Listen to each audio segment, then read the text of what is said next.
Hello students, welcome to e-classes of P.N. Amerse High School.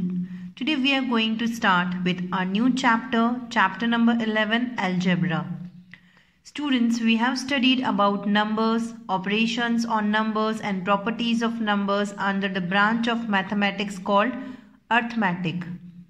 Now we shall begin with the study of another branch of mathematics called algebra. Now what is algebra? Algebra involves algebraic expression. Algebra is the study of the use of letters and it is useful to solve the problem. The main feature of algebra is the use of letters such as X, Y, Z, A, B, C, etc. to represent numbers.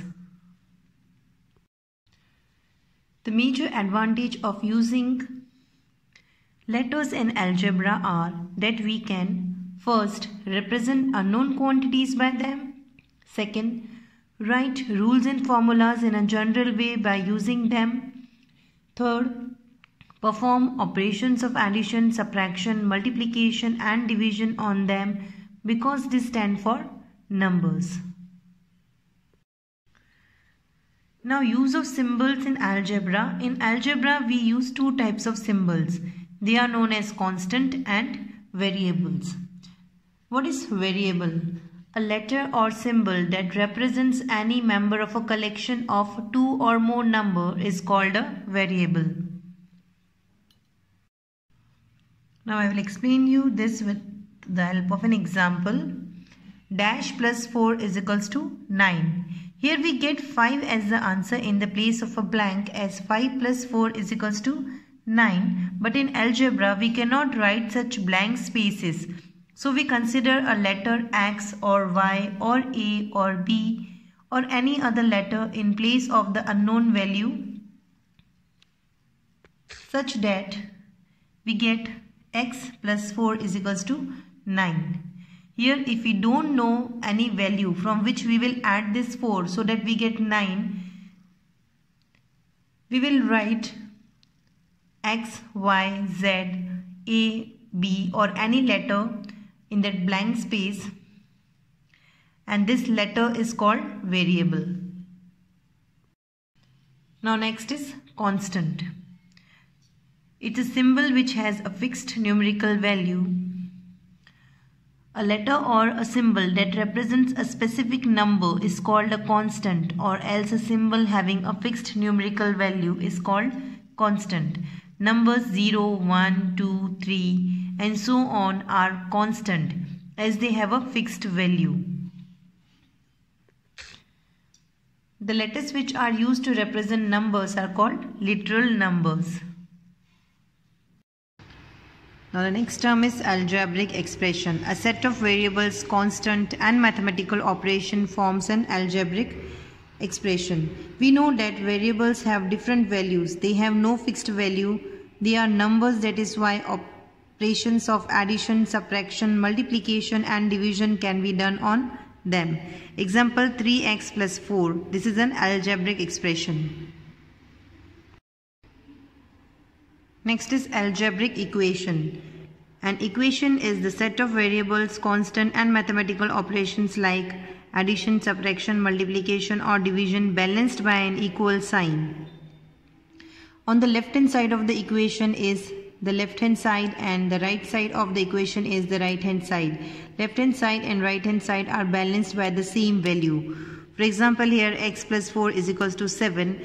This is left hand side and this is right hand side, and we have to consider this x as 3. So if we take x as 3, so 3 plus 4 is 7. So we can say that the left hand side and right hand side are balanced by the same value. Now let us start with our exercise 11.1 question number 1. Find the rule which gives the number of matchsticks required to make the following matchstick pattern. Use a variable to write the rule. Now solution for question number 1 of exercise 11.1. Here in this question we have to follow matchstick pattern. Now student, what is matchstick pattern? As you all know what is matchstick. If we collect matchstick and form a pattern, then it's called a matchstick pattern. Now here we have to use variable to write the rule. Now how we will use a variable, which variable we will use, and how we will write the rule, I will explain you in the following sums. Now A part of question number 1, a pattern of letter T as T. Here we have to use matchstick and make a pattern of letter T. Now students, says here you can see that to form the pattern of letter T we need 2 matchsticks. So here you can see that to make one T, 2 matchsticks are needed, means 2 multiplied by 1, that is 2 matchsticks required. And if we want to make 2 T's, here if we want to make 2 times T, so we will require 1, 2, 3, 4. We will require 4 matchsticks. So to make 2 T's, 2 multiplied by 2, that is 4 matchsticks are required. Therefore to make number of T's, 2 multiplied by n. Here 2 matchsticks are required to make 1 T, and n is the number of T's which we have to form. So 2 multiplied by n, that is 2n matchsticks are required. So here the variable which we are using is n and the rule is 2n. Now B part of question number 1, a pattern of letter Z as Z. Here also we have to use a matchstick and form a pattern Z. Here you can see to form Z we need 1, 2 and 3 matchsticks. So here also we are using the variable n and the rule is 3n. So students, remaining question number 1 you have to do by yourself. Students, ignore question number 2. Now question number 3 of exercise 11.1. Cadets are marching in a parade. There are 5 cadets in a row. What is the rule which gives the number of cadets given the number of rows? Use and for number of rows. Students, here what is given in the question is that there are 5 cadets marching in a row. We have to find out how many cadets are marching in a given number of rows. We have to use and for the number of rows. Solution for question number 3. Let the number of rows is equals to n, as it's given in the question that we have to assume rows as n. Number of cadets in a row is equals to 5. It's given in the question. We have to find out total number of cadets in n number of rows. So we will multiply 5 by n. 5 multiplied by n is 5n. Therefore total number of cadets are 5n.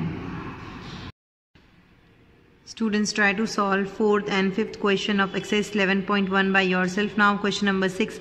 A bird flies 1 kilometer in 1 minute.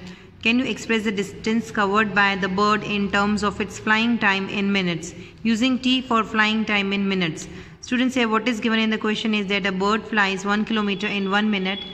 We have to use t for flying time in minutes, and we have to find out the distance covered by the bird in terms of its flying time minutes. Solution for sum number 6. Here the flying time is not mentioned. We have to suppose the flying time as t. So we will write here, let the flying time minutes is equals to t. Bird flies in 1 minute is equals to 1 kilometer. It's given in the question. We have to find out the total distance covered by the bird. So we'll multiply this 1 kilometer with t. So 1 multiplied by t is equals to 1 t kilometer. Therefore the total distance covered by a bird is 1 t kilometer. Students, with this we end our today's video and will continue with our chapter in the next video. Thank you.